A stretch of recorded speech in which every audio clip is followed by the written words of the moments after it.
In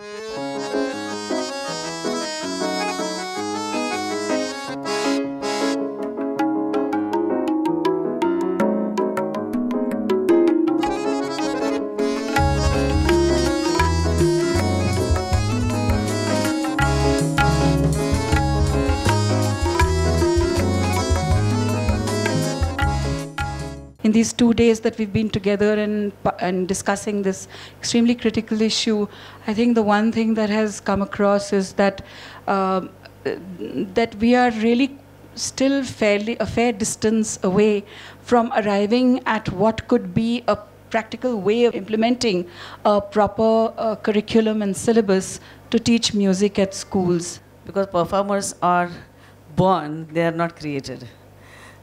I can say that you can aim at creating music lovers.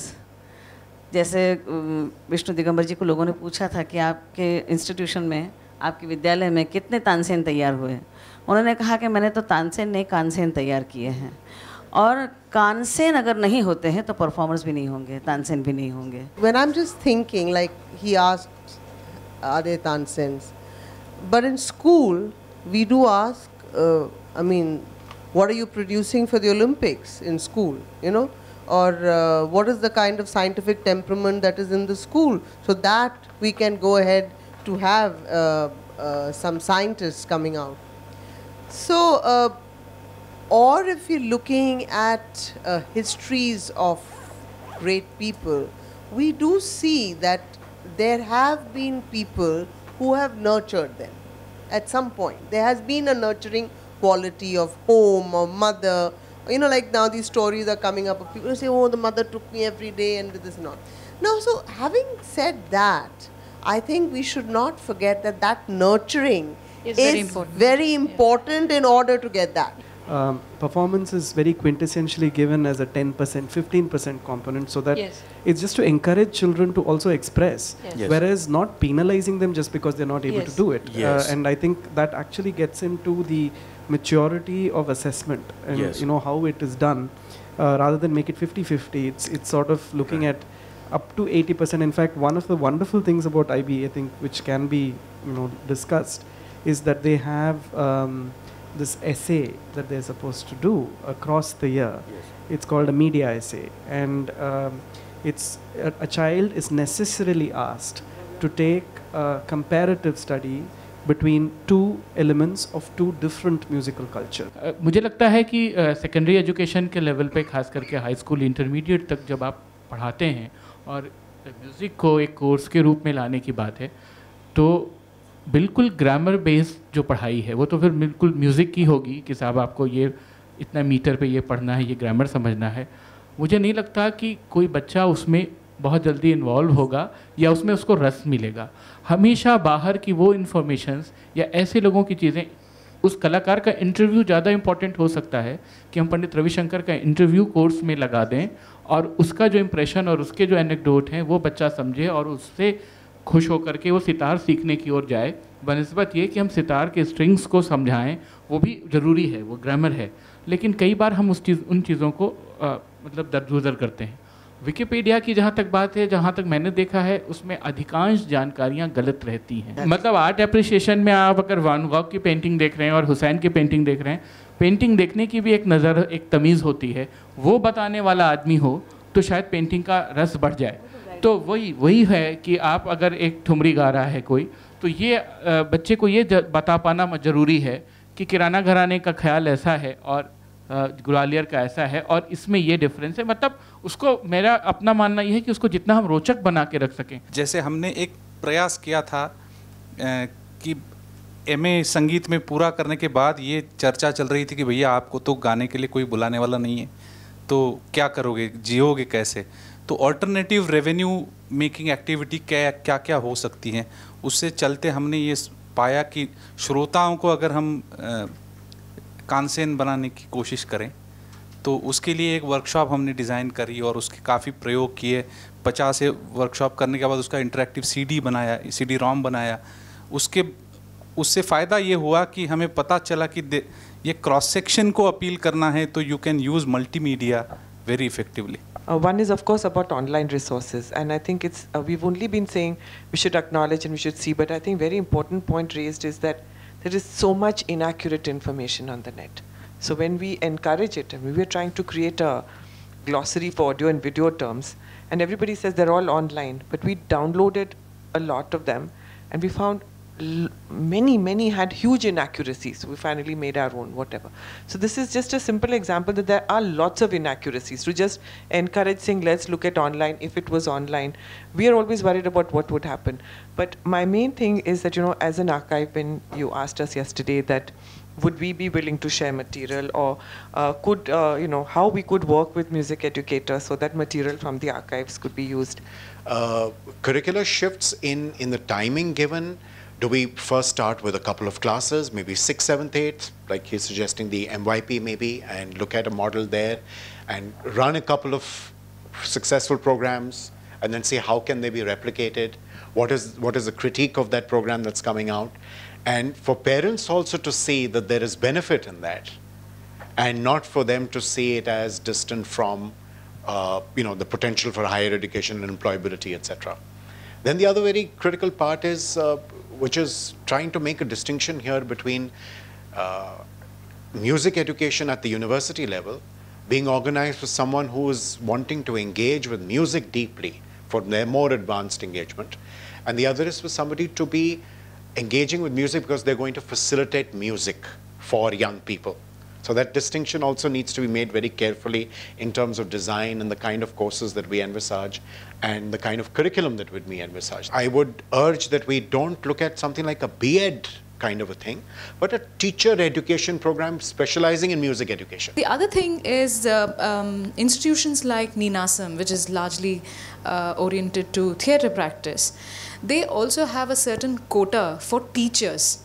You know, they are actually teachers who are already operating within the schools but have an interest. They can seek permission from the government and get a deputation for 2 years to undergo the theatre training program. Additionally, so it's a science teacher or a maths teacher who can seek this additional help in Karnataka. So this is something that immediately came to my mind, that, you know, there are many possibilities that are opening up, at least now. We know how much the radio has been instrumental in the kind of reach it has. It's just amazing. The infrastructure is there. We are talking about government schools. We are talking about a non-urban, in quotes, context where technology might be an issue. And the resources are also available with AIR.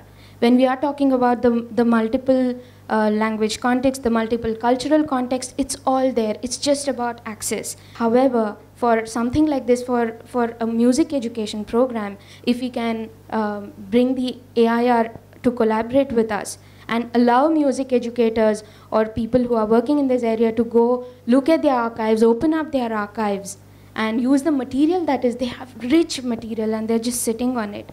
If we could use that. There's also the possibility of, there are also community radio stations. Yes. There are at least 4 of them, I think, in Karnataka. So that is again, and some people are exploring opportunities there about how you can bring in local voices. Anish, what about this? Yeah. How about doing this, that we say, we take the example of DPS Varanasi, yes, which is a very, very art-friendly school and which is open to the idea of introducing.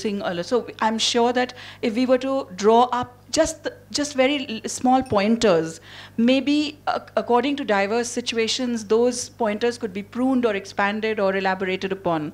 So I would say that in DPS Varanasi, you have 200 days of teaching in every year. See, in that particular case, per week we are giving 2 classes regularly, yes, plus 2 classes. That is 4 classes a week. Of 45 minutes each? No, of 35 minutes 35 each. minutes each. So these 20 classes per year, what would you like to see our young students learning?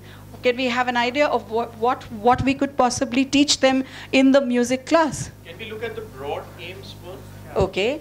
Broad aims, yes. All right. 70 minutes for the class.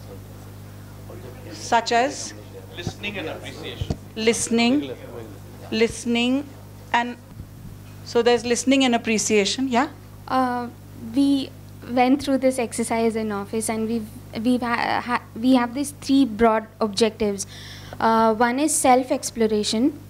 Okay. The other is critical engagement with musics, and then there is the final one is creating music. Creating music. So that's composing and performing. Yeah. बच्चों का बाहर आके सबके सामने गाने से अपने अंदर जो डर है वो निकालना, वो एम के अंदर होना चाहिए. So building self-confidence. Yes. So should we add that as a broad? Yeah, but that's a broad goal anyhow of education, building self-confidence. Can I add one which I think is very significant? Yes, please. Is familiarity with musical instruments that are played in the school. Children love to touch them, feel them, try them out. And most schools don't allow that until they are being trained. I feel you can show them the video and make them, let it play in front of them through the video and audio. And that could familiarize them with the instruments if the schools don't have. जिस समय हम लोग NCF का curriculum तैयार कर रहे थे, 1 minute बस वही वाली बात बता रही हूँ मैं, तब हमारी ये 1 to 5 क्लास के लिए ये तैयारी हो रही थी.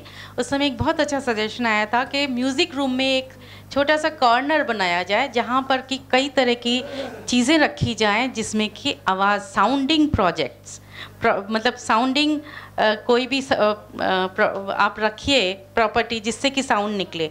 कोई ज़रूरी नहीं है कि उनको सितार ही दिया जाए या कोई ऐसा वाद्य जो कि बहुत महंगा है.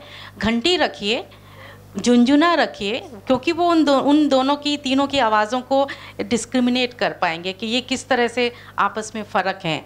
घंटियाँ जो कि बैलों के गले की घंटियाँ होती हैं, अलग अलग सुर की होती हैं, सारे गमा पधा निसा की, ऐसे लाके रखी जा सकती हैं जिससे कि उनको दोनों स्वरों में डिफरेंस भी पता चले, जैसे सा और प की रखी जाए. तो ये एक बहुत अच्छा सजेशन उस समय आया. I just wanted to say that from experience, my 10-year-old niece is in the US, and I was just talking to my sister about yesterday, what do they learn? Yes. And there are a lot of different things. Just the one thing which I thought, and I would have loved to, which I never got the opportunity, was to learn an instrument. Now, I understand it's not practical for everybody to learn a sitar. So in class 4, all of them learn this thing called a recorder, which is a flute, which is not played this way, but this way. It's a very simple instrument. It costs barely like $3 or $4. It's part of their school kit, and in the beginning it's absolute cacophony at home, but by the end of it she was even playing like Mapata Sa, so she played Indian music on that as well.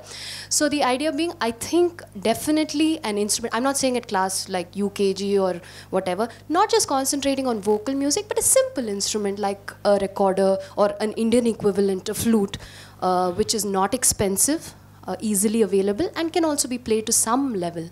Possible collaborations. And unfortunately, we've not been able to do that, but maybe next time.